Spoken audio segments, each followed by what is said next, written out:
Commentaire du livre de la Rahmaniya, 6e partie, les fonctionnaires. Chapitre 1, le fonctionnaire des sandales, suite. Les qualités du fonctionnaire des sandales. Vers 1147 à 1154. Le premier au homme est le fonctionnaire des sandales. Il a une intention droite dans ses actions. Il doit être exempt d'hypocrisie. Sa règle ô aspirant est de s'humilier devant le visiteur, de rendre service et d'être affable, en disant « Sois bienvenu ô frère ». Commentaire. Le pronom qui suit le mot premier se rapporte au mot chef, fonctionnaire, dont on a parlé. L'ordre dans lequel ils sont nommés indique le degré qu'ils occupent, taraqi. Le premier, c'est-à-dire le plus bas des fonctionnaires, est le chef des sandales. Malgré cela, ce chef est le plus élevé de tous par sa signification et le plus propre à faire avancer dans la vie si celui qui en est investi remplit les charges de son emploi et fait face à tous ses devoirs. Le mot niral est le pluriel de naral, comme siham est le pluriel de saham. Il fait aussi au pluriel an'ul comme ashum. Dans le qamous, la sandale est ce qui protège le talon contre le sol. Dans le misbah, la sandale est un soulier, hida au féminin, et sert à désigner la chaussure, dite tasuma. On dit « l'homme a chaussé le naral en employant successivement les formes naral, naral, intaral. On dit « il a chaussé des bottines ». La sandale naral est une peau sous laquelle il y a un talon. Le mot naral désigne la terre dure et épaisse. On cite à ce sujet le hadith suivant. Quand les sandales sont mouillées, la prière se fait dans les lieux de halte. Les règles du fonctionnaire des sandales. Nombreuses sont les règles du fonctionnaire des sandales. L'auteur en a résumé les principales. La pureté d'intention. La plus importante est la pureté d'intention. Il doit travailler pour Dieu sans chercher ni récompense ni louange.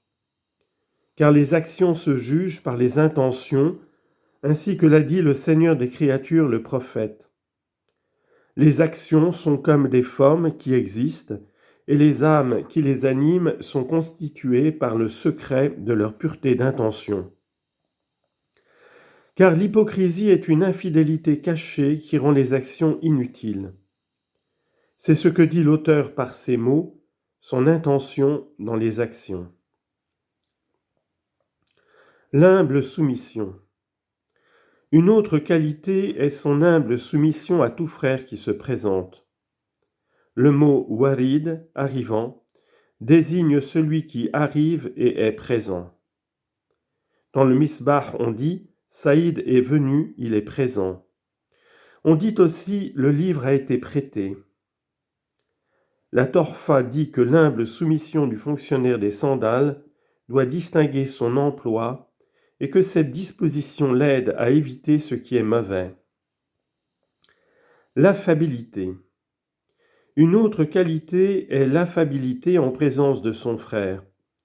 Elle consiste dans l'épanouissement du visage et la bonté de l'accueil de ce frère, dans le sourire qu'il lui adresse.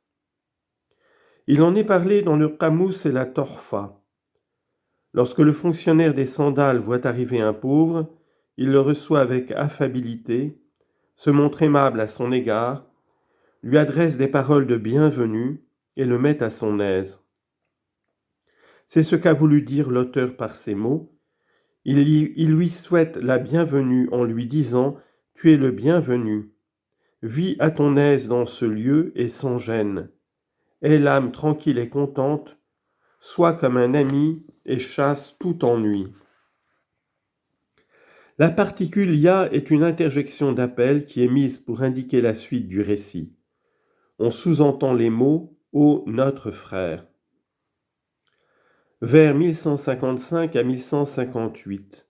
Autre règle, Il prend ses sandales, il les dépose chez lui, il reconnaît le rang de celui qui arrive et se montre respectueux à son égard. Commentaire. Le fonctionnaire des sandales dit d'abord à celui qui arrive « Sois le bienvenu, ô notre frère ». Un tel, ou Sidi un tel, ou Shir un tel, que Dieu bénisse votre arrivée, qu'il vous soit favorable et qu'il m'aide à remplir mon devoir envers vous. Ensuite, il prend les sandales, les nettoie et les range. Il connaît la qualité de chacun et place ses sandales au lieu qui lui est destiné, chacun selon son rang. Les mots « il en prend soin » disent qu'il doit veiller sur les sandales des pauvres. C'est son principal emploi. Le mot « waqi » veut dire « qui garde ». On dit « Dieu nous préserve de tout mal avec sa protection ». Le mot « wiqa » sous la forme de kitab signifie la préservation d'une chose. D'après Abu Obaïda et Al-Kassai, ce mot peut prendre un fatha. Il prend soin lui-même de la garde des sandales et de leur protection à cause du mérite qu'il y trouve et de la récompense promise à cette action qu'il fait avec le plus grand soin.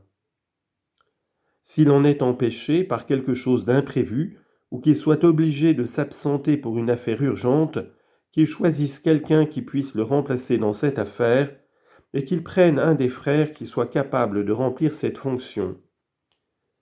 Qu'il lui recommande instamment de veiller avec soin sur ses sandales et qu'il lui en fasse une obligation stricte afin que tout soit bien gardé.